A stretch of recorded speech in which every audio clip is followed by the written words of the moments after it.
گرامی، جناب ڈاکٹر آفتاب نے اپنی والد گرامی کی بارگاہ میں خراج عقیدت پیش کرتے ہوئے ماں کے فضائل پر مشتمل جو کلام آپ حضرات کے سامنے پیش کیا، اس میں ایک مقام پر یہ بتانے کے بعد کہ دنیا میں اور محبتیں تجارت ہو سکتی ہیں، مصلحت ہو سکتی ہیں، ایک فقط ماں وہ ذات ہے جس کی محبت کے لیے ہوتی ہے۔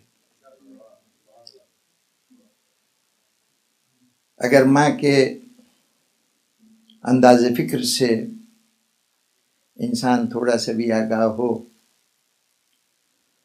تو اس بات کی تائید کرے گا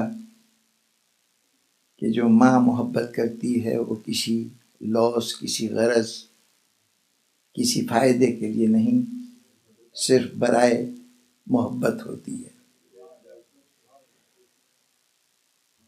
لیکن یہ ماں کا نقطہ نظر ہے،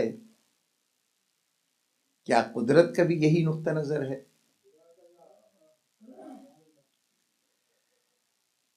اگر غور فرمائیے تو دنیا میں جتنی اور محبتیں ہیں، رشتوں کے حوالے سے ہوں یا اجنبیوں کو اپنا بنانے کے حوالے سے ہوں، وہ تمام محبتیں خوشگوار ایسوسیشن سے پیدا ہوتی ہیں۔ کسی سے روابط میں اچھے تجربے ہوئے تو وہ شخص اچھا لگنے لگا، اور اگر ان خوشگوار تجربوں کی مقدار بڑھتی گئی تو وہ باقاعدہ محبت کی صورت اختیار کر گئی۔ اگر وہی فرد اسی شخص کے ساتھ اس کے روابط میں ناگواری ہو تو پھر محبت کے بجائے لا تعلقی اور ہوتے ہوتے نفرت کی صورت میں ڈھل جائے گی۔ لیکن ماں کی محبت کسی ایسوسیشن سے پیدا نہیں ہوتی کہ بچہ بڑا اطاعت گزار تھا، فرما بردار تھا، یا بچے کی مسکراہٹوں کو دیکھ کر اس سے محبت پیدا ہو، اس کے کھیلنے کے انداز کو دیکھ کر، اس کے خوشیاں بانٹنے کے انداز کو دیکھ کر محبت پیدا ہو، نہیں۔ ابھی دنیا میں بچہ آیا ہی نہیں ہوتا اور ماں کی محبت شروع ہو جاتی ہے، اور پھر بچہ کسی بھی دور سے، کسی بھی کیفیت سے گزرتا رہے، محبت کے اظہار میں کمی یا زیادتی ہوتی رہے، لیکن دل کا ربط اسی طرح سے قائم رہتا ہے۔ تو گویا یہ وہ واحد محبت ہے جو قدرت کی عطا کرتا ہے، یہ ماں کی فطرت میں داخل ہے۔ تو اب جب ماں کو محبت فطرت نے عطا کی ہے تو یہ بات پیش نظر رہے کہ فطرت اس کائنات میں اس نے جس کو جو صلاحیت دی ہے، جو نعمت اس کو جذبات کی صورت میں، احساسات کی صورت میں عطا کی ہے، ان میں سے کوئی بھی بے مقصد نہیں ہے، بے غرض نہیں ہے۔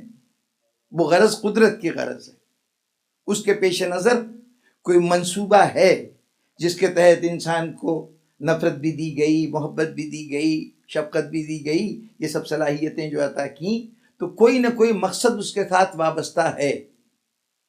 یہ ماں کو جو صفت دی گئی ہے محبت کی، ماں کے لیے تو وہ بے لوث ہے، بے مقصد ہے، محبت برائے محبت ہے، لیکن قدرت کے نزدیک کوئی چیز برائے اس کے نہیں ہوتی۔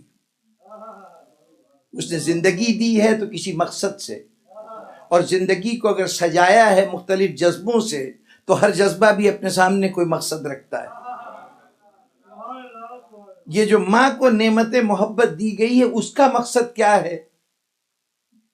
بس جناب والا، یہی وہ بنیادی چیز ہے کہ جس کے تحت ماں کے رتبے کو اتنا بلند کیا گیا، اس کا یہ مقام بتایا گیا کہ انبیاء کے قول سے جنت ملتی ہے، امام کے طرز عمل کو اختیار کرنے سے جنت ملتی ہے، اور ماں کے پیروں سے وابستہ ہونے میں جنت ملتی ہے۔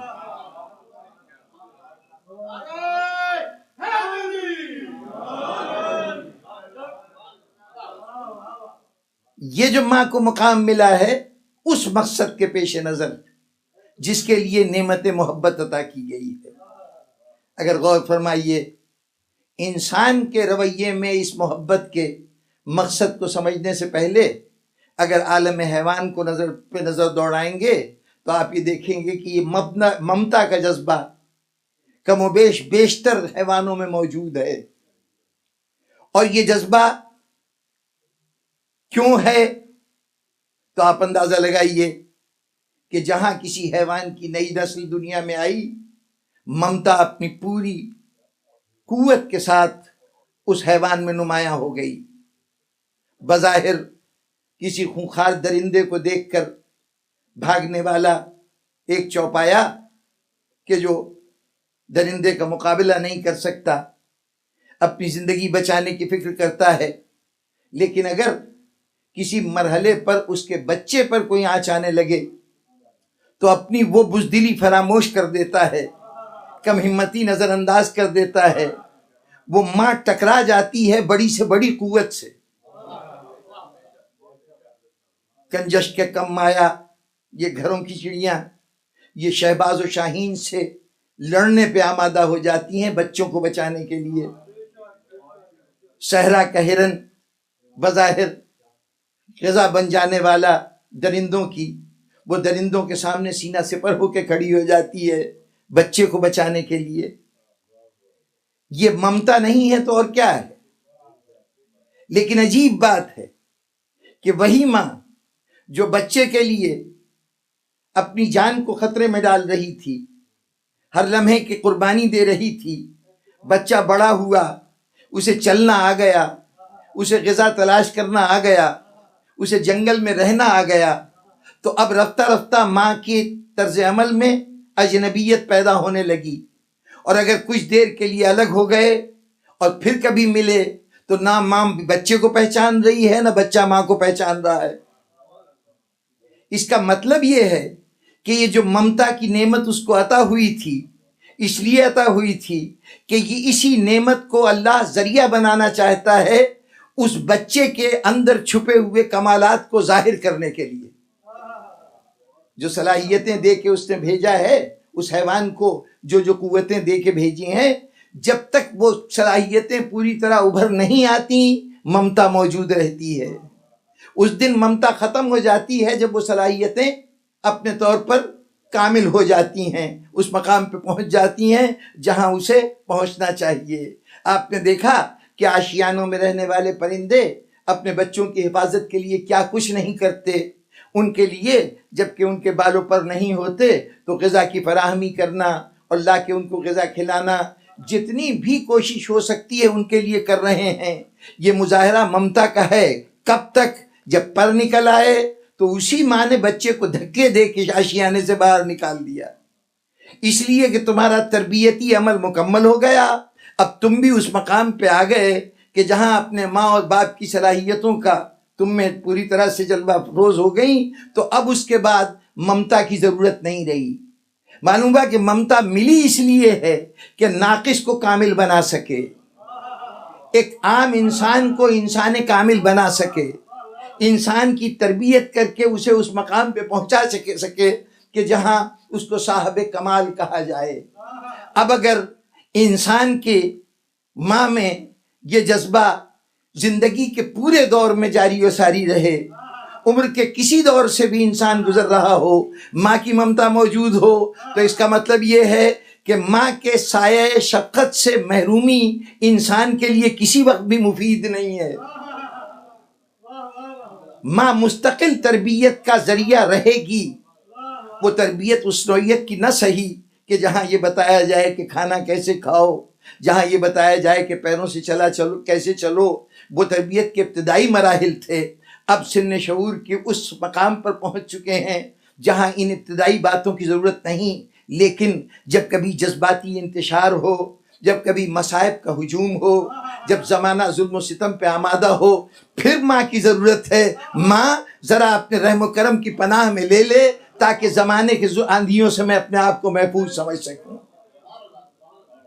یہ ممتا کی وہ دائمی ضرورت ہے کہ صرف انسان میں جذبہ محبت مرنے نہیں پاتا، ماں کی ممتا یہاں ختم نہیں ہونے پاتی، باقی حیوانوں میں ختم ہو جاتی ہے۔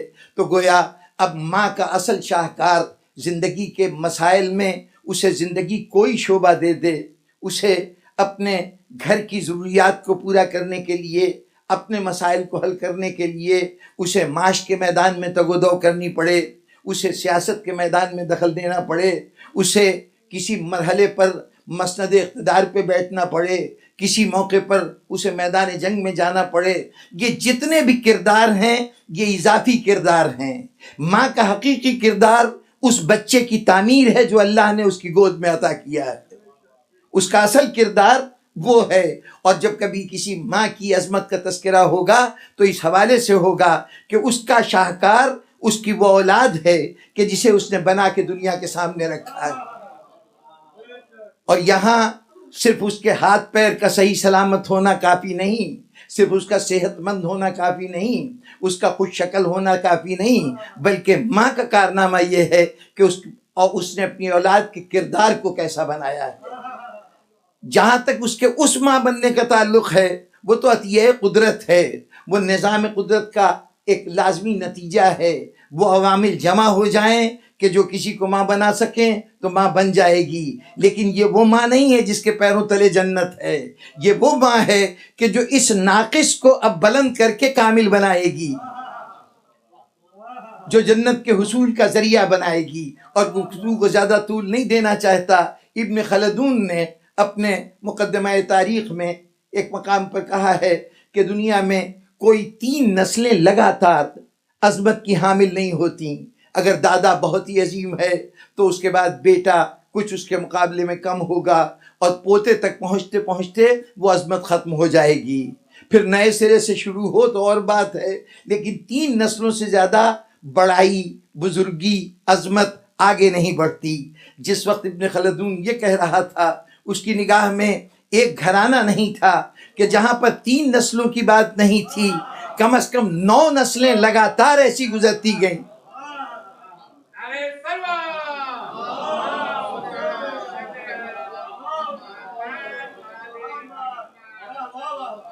جہاں سے ہر فرد منصب کمال پہ فائز ہے۔ اور جناب والا اب جب ہر فرد پوری نسل میں مسند کمال پہ فائز ہے تو یہاں پر اب اس کے اسباب قدرت اس کے پیش نظر ہوں گے، اس کی مصلحتیں اس کے پیش نظر ہوں گی، وہ جہاں چاہے جیسے انسان کو پیدا کر دے، لیکن ایک گھرانے میں مسلسل اتنے افراد کا کامل ترین ہونا اس بات کی دلیل ہے کہ اس گھرانے میں مسلسل عظیم ماؤں کا تسلسل باقی رہا ہے۔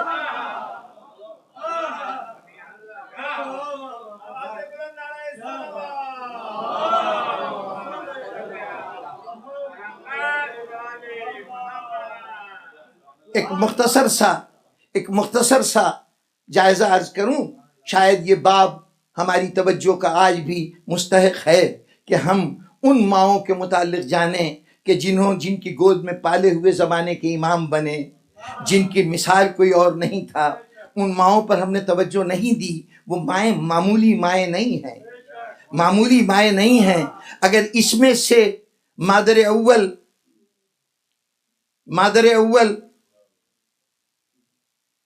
جناب فاطمہ بنت اسد کے بعد اگر خاتون جنت کی ذات وہ ذات ہے کہ سیدۃ النساء العالمین ہے، تو اب یہ نہ سمجھیے کہ اس کے بعد آنے والی مائیں کسی اعتبار سے کم ہیں۔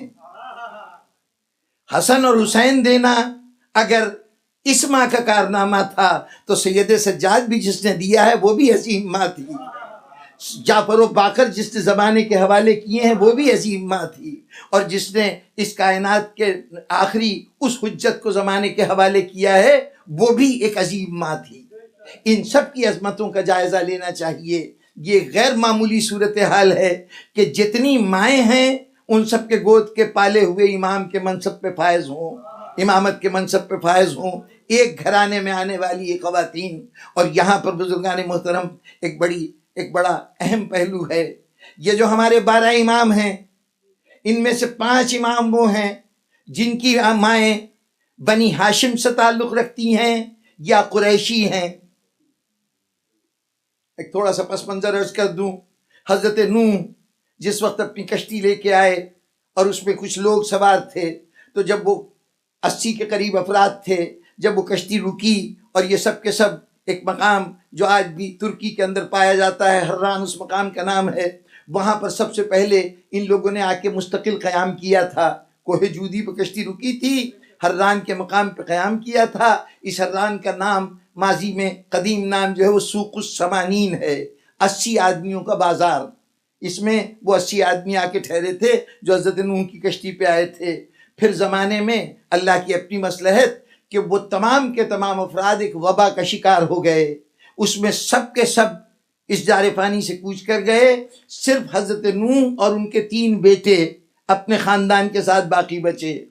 گویا اللہ یہ چاہتا تھا کہ نسل انسانی جو آدم سے شروع ہو کر منتشر ہو گئی تھی اس کو ایک مرتبہ پھر ایک نقطے پہ جمع کر دیا جائے، اور چنانچہ حضرت نوح کو آدم ثانی کہا جاتا ہے، اس لیے کہ آج دنیا میں جتنی انسانیت ہے وہ حضرت آدم کی تو اولاد ہے ہی، لیکن تمام انسانیت حضرت نوح کی اولاد ہے، ان کے 3 بیٹوں کی اولاد۔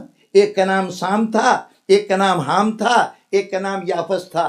سام کی نسل سیمائٹس کہلائے، سامیون نسل کہلائے۔ یہ جو سرزمین عرب ہے اس کے جتنی نسلیں ہیں وہ سب سامی ہیں۔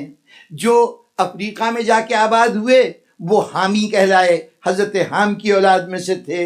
اور جو یلو ریس کہلاتی ہے ہمارے عام آج کے معمولات میں، وہ یلو ریس یعنی جو چین میں، جاپان میں، تبت میں، ترکی میں اور اس کے بعد یورپ میں، روم میں آباد ہے، یہ ساری کی ساری جن کو مغل کہا گیا، منگول کہا گیا، کازکس کہا گیا، کئی ناموں سے پکارے گئے، یہ سب کے سب یافس کی اولاد ہیں۔ اب نسل انسانی ان تینوں سے بڑی، اتفاق سے وسط ایشیا کے علاقے میں، مرکزی سینٹرل ایشیا کا جو علاقہ ہے اس میں ان تینوں نسلوں کا باہمی امتزاج ہوا، اور ایک چوتھی نسل پیدا ہوئی جو اپنے اندر ایک الگ انفرادی صفات رکھتی تھی۔ تو چونکہ ان تینوں کے اشتراک سے پیدا ہوئی تھی لیکن اس کی صفات الگ تھیں، اس لیے اس کو الگ شمار کیا جانے لگا۔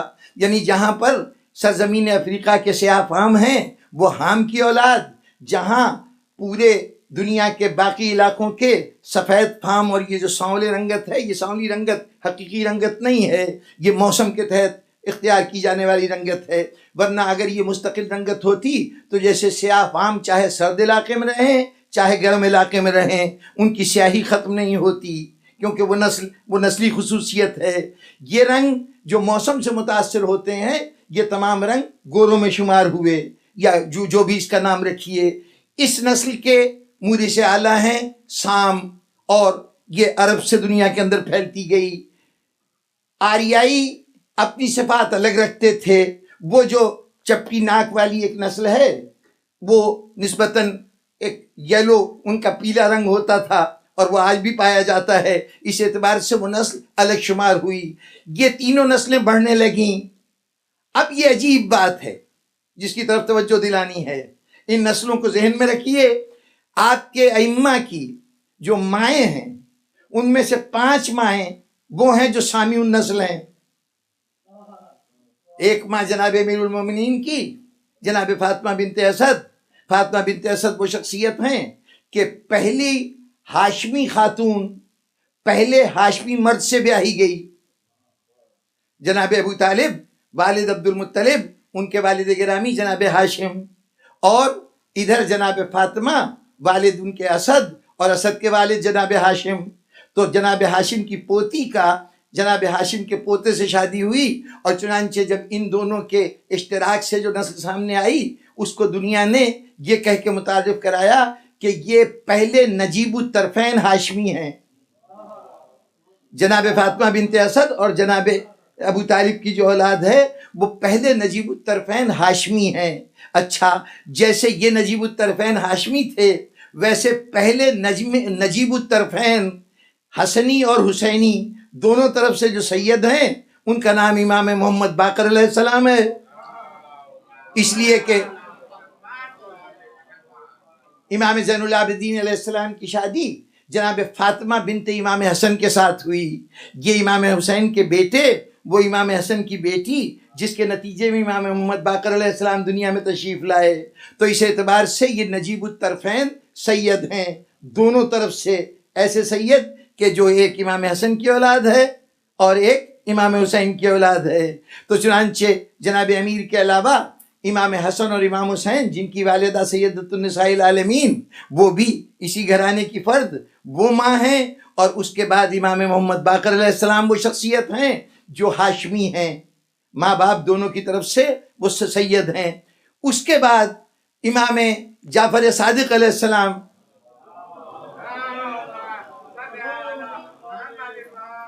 ان کی والدہ بھی سامع النسل ہیں، ان کی والدہ بھی سامع النسل ہیں، اس لیے کہ ان کی والدہ کا نام ہے ام فروا، جو صاحبزادی ہیں حضرت قاسم کی. حضرت قاسم بیٹے ہیں جناب محمد کے، اور جناب محمد بیٹے ہیں حضرت ابو بکر کے. محمد ابن ابی بکر کی پوتی ہیں جناب ام فروا کہ جو والدہ ہیں امام جعفر صادق علیہ السلام کی.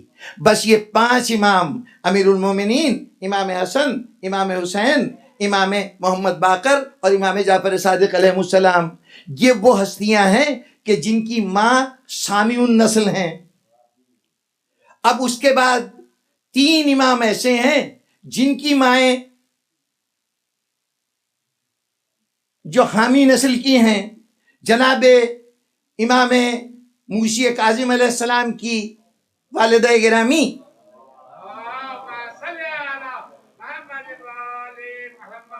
حمیدہ خاتون بربر کے قبیلے سے تعلق رکھتی تھیں. یہ قبطی تھیں خاندان کے اعتبار سے، وہی حامی النسل میں سے، یعنی یہ اس خاندان سے تھیں جس سے جناب ماریہ قبطیہ، جناب فاطمہ صلی اللہ علیہ وآلہ وسلم کی ایک زوجہ تھیں ام المومنین ماریہ قبطیہ، کہ جو واحد خاتون ہیں جناب خدیجہ کے بعد جو خانہ رسول میں آ کر صاحب اولاد ہوئیں، مدینے میں ماں بنی، اور حضرت ابراہیم نامی جناب رسالت مآب کے ایک فرزند ہوئے. ان کے خاندان سے تعلق تھا جناب حمیدہ کا، جو زوجہ ہیں امام جعفر صادق علیہ السلام کی اور والدہ ہیں امام موسی کاظم علیہ السلام کے. یہ ایک شخصیت کہ جن کی والدہ حبشی النسل ہیں، یا یوں کہیے کہ حامی النسل ہیں. پھر اس کے بعد امام محمد تقی علیہ السلام کی والدہ گرامی، ان کا اسم گرامی، ان کا نام تھا سمانہ. یہ سمانہ جو ہیں یہ بھی سمانہ مغربیہ کہلاتی ہیں، یعنی مشرقی علاقے، جو افریقہ کا مشرقی علاقہ ہے جس میں یہ مراکش وغیرہ کا علاقہ شامل ہے، اس علاقے سے تعلق رکھتی تھیں. تو اس لیے اس اعتبار سے یہ بھی حامی النسل ہیں. اور پھر اس کے بعد امام علی نقی علیہ السلام کی والدہ جناب سبیکہ خاتون، یہ بھی حبشی النسل ہیں. اس اعتبار سے یہ 3 مائیں ہیں جو اس سلسلے سے تعلق رکھتی ہیں جو حام کی اولاد ہے. اچھا، 3 مائیں ایسی ہیں جو آریائی ہیں. 3 مائیں آریائی ہیں. ایک تو امام زین العابدین علیہ السلام کی والدہ گرامی کہ جو یزدگرد کی صاحبزادی، شہریار کی پوتی، نوشیروان کی پڑ پوتی تھیں، جناب شہربانو، جن کا نام شاہ زمان بھی تاریخوں نے بتایا ہے. یہ زوجیت امام میں آئیں اور اس طرح سے اللہ نے جو فرزند عطا کیا وہ امام جعفر صادق علیہ السلام، وہ امام زین العابدین علیہ السلام کی صورت میں دنیا کے اندر ان نے اپنا مقام پیدا کیا. اس کے بعد دوسری شخصیت جس کی والدہ ایرانی تھیں وہ امام رضا علیہ السلام کی والدہ ہیں جناب نجمہ خاتون. جناب نجمہ خاتون جن کا ایک لقب ام البنین ہے کیونکہ ان کے تمام تر بیٹے ہی بیٹے تھے. یہ اس گھرانے میں دوسری ام البنین آئی ہیں. ایک جناب عباس کی والدہ ام البنین کہلاتی تھیں، ایک جناب نجمہ خاتون ام البنین کہلاتی ہیں. اور تیسری شخصیت جو ایرانی النسل تھی وہ جناب حدیثہ خاتون ہیں جو امام حسن عسکری علیہ السلام کی والدہ گرامی ہیں. حدیثہ خاتون امام حسن عسکری علیہ السلام کی والدہ، یہ بھی ایرانی نسل ہیں. تو یہ تینوں آریائی تھیں جو اس گھرانے میں آئیں. اب ذرا غور کیجئے کہ اگر میں یہ کہوں تو شاید بعض لوگ پریشان ہو جائیں کہ یہ جتنی 12 ائمہ کی مائیں ہیں ان میں سے صورت احوال یہ ہے کہ 5 مائیں تو وہ ہیں کہ جو یوں سمجھیے کہ بنی ہاشم میں سے یا قریش میں سے یوں شادی کے ذریعے سے اس گھرانے میں آئیں. 7 مائیں وہ ہیں جو کنیز کی حیثیت سے اس گھر میں آئیں.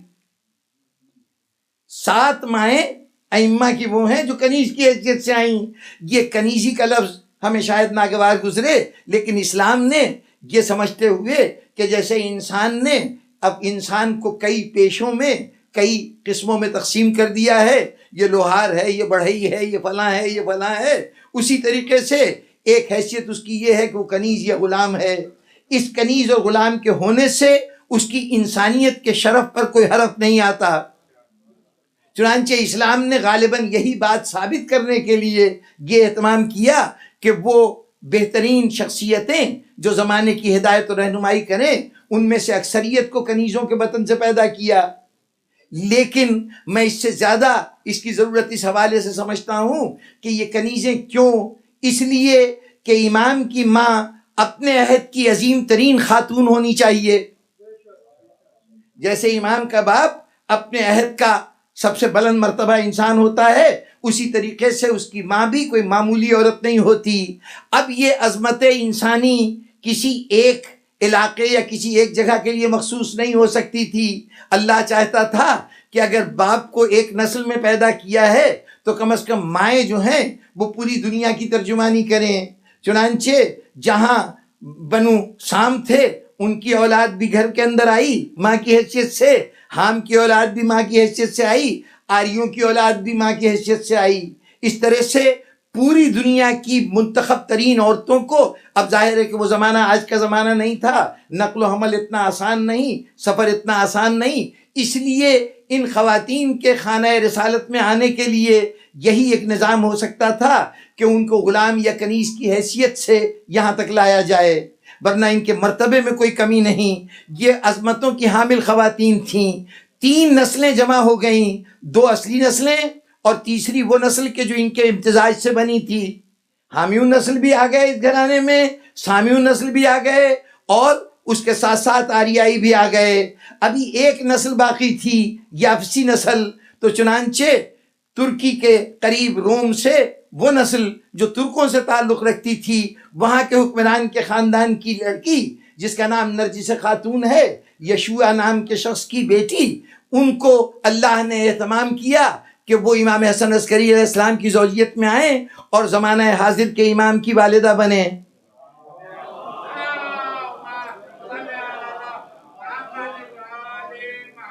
اب اگر جو بات توجہ طلب ہے وہ یہ کہ یہ قدرت کا عجیب و غریب امتزاج تھا کہ زمانے بھر کی ماؤں کو نمائندگی دی ہے نسل امامت میں. اب جو امام پہلے سامی نسل ماں کے بیٹا ہے تو اس کے ہاں تو ایک نسل چل رہی ہے، باپ بھی سامی اور ماں بھی سامی. اس کے بعد جب حامی ماں بیچ میں شامل ہوئی تو اب جو فرزند پیدا ہوگا وہ 2 نسلوں کا نچوڑ ہوگا، 2 نسلوں کا حاصل ہوگا. اس کے بعد جب آریائی نسل شامل ہوئی تو اس کا مطلب یہ ہے کہ یہ تیسری نسل کا بھی نمائندہ ہو گیا. اب گویا آخری امام کو یافس کی اولاد میں روم کے حکمران کی بیٹی کی حیثیت سے لا کر یافسی نسل میں ان کو خانہ رسول میں داخل کیا گیا. اس کا مطلب یہ تھا کہ جو آخری امام آئے گا اس امام کی حیثیت یہ ہوگی کہ یہ نمائندہ کسی ایک نسل کا نہیں ہوگا، ایک علاقے کا نہیں ہوگا. اب نسل امامت پوری دنیا کا نچوڑ ہو چکی ہے.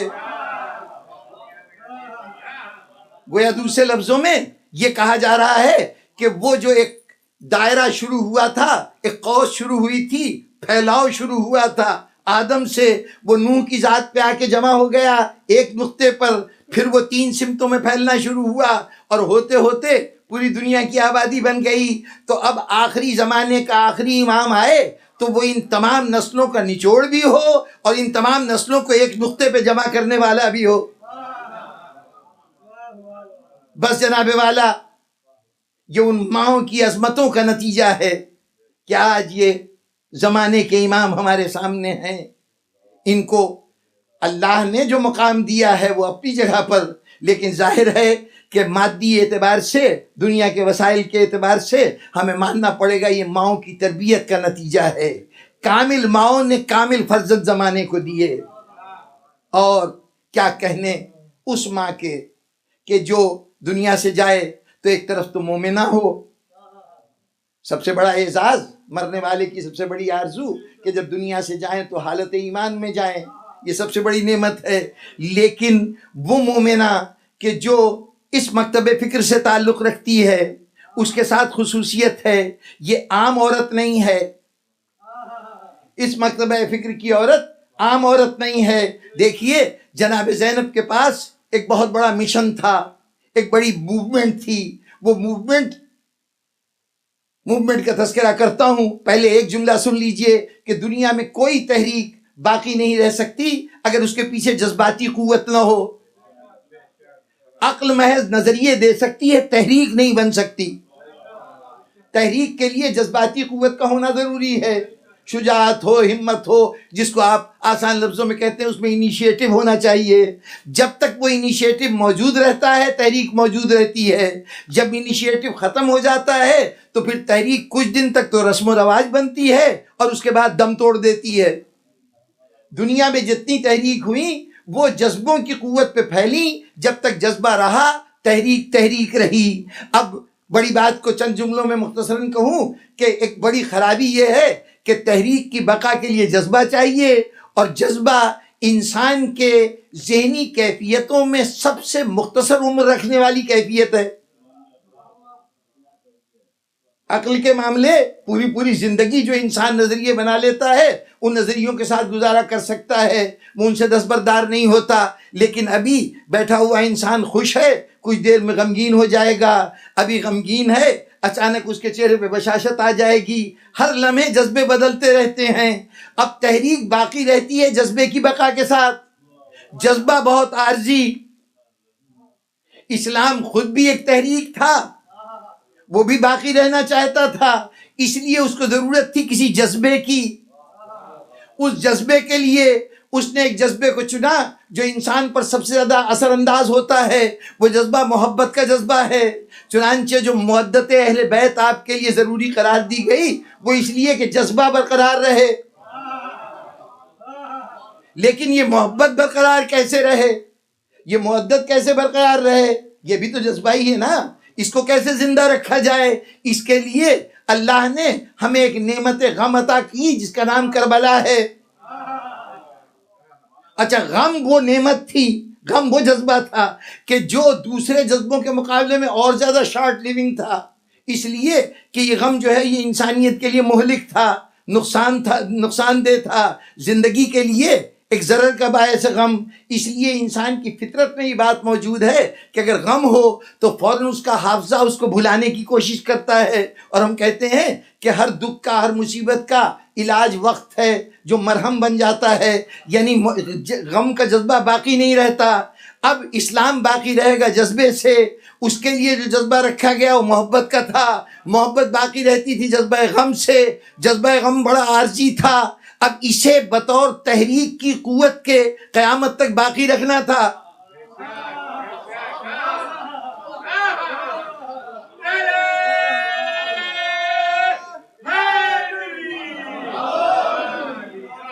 حسین کا کارنامہ تھا اس جذبے کی بنیاد فراہم کرنا.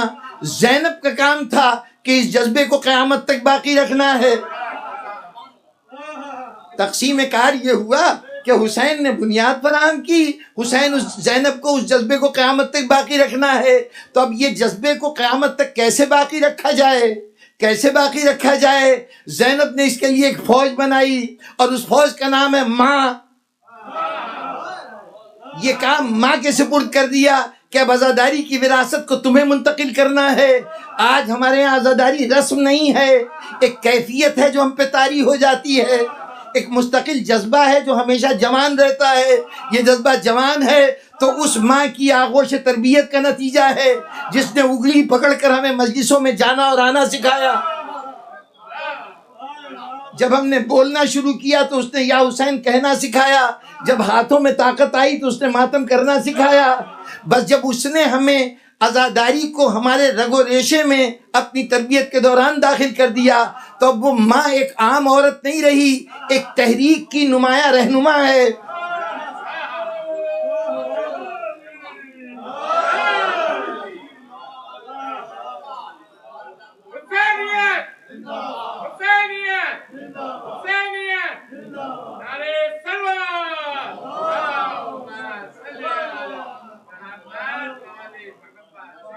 اب سامعین محترم، بات کو مختصر کروں کہ یہ وہی ماں کی عظمتوں کا کارنامہ ہے، یہ وہی ماں کا نتیجہ ہے کہ آج پوری دنیا انسانیت میں ہم پورے فخر سے سینہ تان کر کہہ سکتے ہیں کہ جتنی عظیم مائیں اس ملت جعفری نے پیدا کی ہیں، دامن اسلام تو ایک طرف، دامن انسانیت میں کہیں اتنی عظیم مائیں موجود نہیں ہیں۔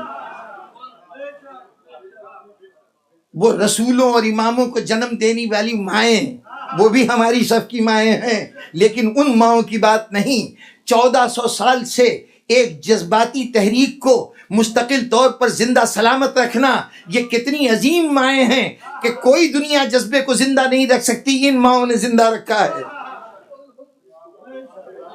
کیا کہنے ان عظیم ماؤں کے، کہا کہ اماموں کی مائیں بڑی عظیم مائیں ہیں، لیکن ذرا ان کے زیر سایہ، ان کے عکس کردار سے منور ہو جانے والی مائیں، جن کی شخصیت میں عکس کردار سیدہ نظر آئے، عکس کردار زینب نظر آئے، ذرا ان ماؤں کو دیکھنا ہے تو کربلا میں آ کے دیکھیے، کربلا میں دیکھیے، عجیب و غریب مائیں ہیں، دنیا کو حیران کر دینے والی مائیں۔ ممتا موجود ہے، لیکن ممتا نے ایک نیا روپ اختیار کر لیا ہے۔ ایک طرف یہی ممتا ہے، لیکن اس ممتا کو استعمال کہاں کیا جا رہا ہے؟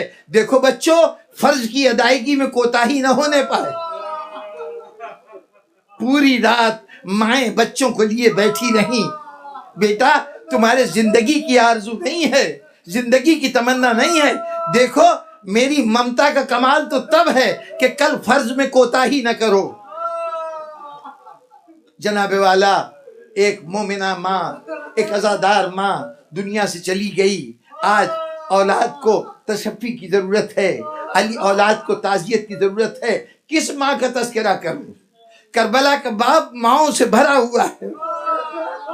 یہاں وہ ماں ہے کہ جس نے 6 مہینے کا بچہ قبر میں دفن ہو رہا تھا تو اسے ایک اطمینان تھا، ایک اطمینان تھا۔ بچے کے دفن ہونے پر ماں کو اطمینان نہ ہوتا، لیکن اس کو ایک اطمینان تھا۔ کیا اطمینان تھا؟ کم از کم جب ہم یہاں سے جائیں گے دوسری لاشیں تپتی ہوئی دھوپ میں پڑی ہوں گی تو میرا بچہ تو کم از کم خاک میں آرام کر رہا ہوگا۔ سوچئے اس ماں کے دل پہ کیا گزری ہوگی، کیا گزری ہوگی جب 6 مہینے کے لال کے کٹے ہوئے سر کو نوکے نیزہ پہ بلند دیکھا ہوگا۔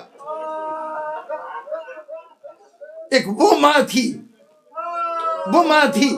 روایتوں میں جملہ ملتا ہے کہ جب حسین لے کے چلنے لگے نا تو ایک مرتبہ رواب آگے بڑھی تھی، حسین کو روک لیا تھا، مولا ذرا ایک لمحے کے لیے بچہ مجھے دے دیجئے، میں اس سے کچھ باتیں کرنا چاہتی ہوں، باتیں کرنا چاہتی ہوں۔ اب 6 مہینے کا بچہ بظاہر کسی کے لیے سمجھے یا نہ سمجھے، لیکن ماں کی بات کو بچہ پیدا ہونے کے بعد ہی سمجھنے لگتا ہے۔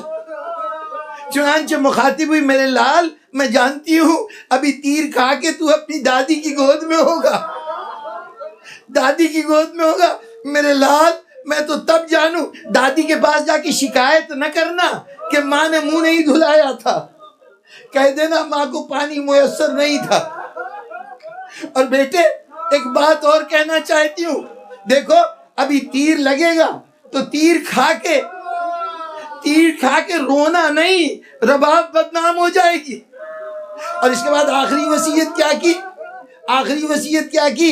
ابھی تو دادی کے گود میں ہوگا، دادی تجھے، تیرے دادا حوض کوثر کے ساقی ہیں، دادی تجھے حوض کوثر پہ لے کے جائیں گی، جام کوثر پیش کیا جائے گا۔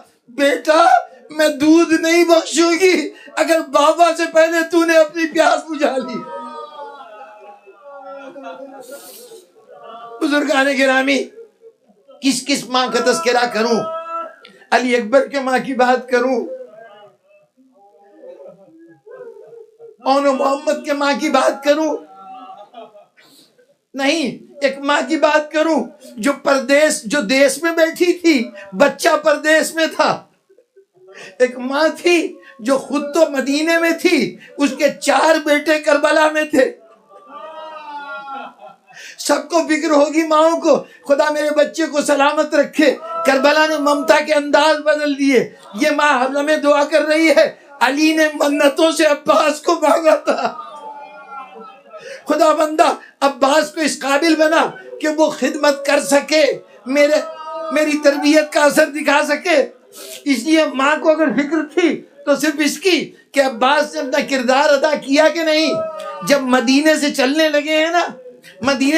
لگے ہیں تو ایک لمحہ آیا کہ جہاں عباس نے ایک مرتبہ خدمت امام میں آ کے کہا تھا، مولا میں یہ دیکھ رہا ہوں کہ میری ماں پیچھے سے آواز دے رہی ہے، اجازت ہو تو ماں سے ملاؤں۔ حسین نے کہا، بیٹا بھیا اب ماں کے بلانے پر اجازت کی ضرورت نہیں ہے، جاؤ ماں کے پاس جاؤ، دیکھو کیا کہتی ہیں۔ آئے، مادر گرامی آپ کو ہم نے خدا حافظ کہہ دیا تھا، رخصت کر دیا تھا، اب آپ نے کیوں زحمت فرمائی؟ تو ایک مرتبہ بی بی نے ایک حسرت سے بیٹے کے چہرے کو دیکھا، بیٹا آخری مرتبہ تیری زیارت کر رہی ہوں، مجھے معلوم ہے پھر نہیں دیکھ سکوں گی۔ اور اس کے بعد کہا، بیٹا میں یہاں تک جو آئی ہوں نا، تجھے ایک بات کہنے آئی ہوں، جس کے ساتھ تو جا رہا ہے نا، یہ تیرا جو آقا ہے یہ دل کا بہت بڑا ہے، ہو سکتا ہے کہ کسی مرحلے پہ تجھے اپنا علمدار بنا دے، کسی وقت بھائی کہہ کے گلے سے لگائے، بیٹا میں تب مانوں کہ کبھی اس سے تیرے دماغ پر کوئی اثر نہ پڑے، اپنے مقام کو پہچانتے رہنا، تو حسین کا غلام ہے، بیٹا مجھے شکایت کا موقع نہ دینا۔ بس سامعین محترم، 2 جملوں کی زحمت، بات ختم۔ کربلا سے قافلہ واپس آ گیا، آنے والے نے اطلاع دی کہ کربلا میں کربلا والے مارے گئے، قافلہ لوٹا گیا، بس چند بیویاں واپس آئی ہیں۔ بس وہ یہ اعلان کرتا جا رہا تھا، مدینے والے اس کے ساتھ ہوتے جا رہے تھے، حتیٰ کہ مسجد نبی میں پہنچا، منبر پہ چڑھ کر واقعات بتانے لگا کہ کربلا میں حسین شہید ہو گئے، ان کے گھر کے افراد کو گرفتار کیا گیا، ان کو بازاروں میں پھرایا گیا، آج وہ قیدی واپس آئے ہیں، ابھی اس نے کہا تھا حسین شہید ہو گئے، بیویوں کو گرفتار کر کے بازاروں میں لے جایا گیا کہ ایک ستون کے پاس کھڑی ہوئی ایک معظمہ نے للکار کے کہا، خبردار تو غلط کہہ رہا ہے۔ اعلان کرنے والے نے لوگوں سے پوچھا، یہ بی بی کون ہے؟ کہا ادب سے بولو، عباس کی ماں ہے۔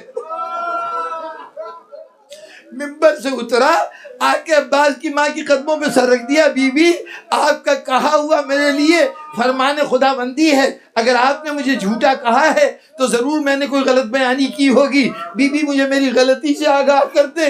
کہا تو نے یہی تو کہا ہے نا کہ حسین مارے گئے، بیویاں گرفتار ہو گئیں، ارے یہ کیسے ممکن ہے میرا عباس زندہ ہو؟ اس نے کہا، شہزادی ایسی بات نہیں ہے، جب تک آپ کا عباس زندہ رہا نا، حسین کے جسم کو ایک زخم نہیں لگا، جب تک عباس زندہ رہا بیویوں کے چادر کی طرف ہاتھ نہیں اٹھا۔ بھئی اتنا سننا تھا، ایک مرتبہ نجف کی طرف منہ کیا، مولا علی اب ام البنین سرخرو ہو گئی، اس کا مشن کامیاب ہو گیا۔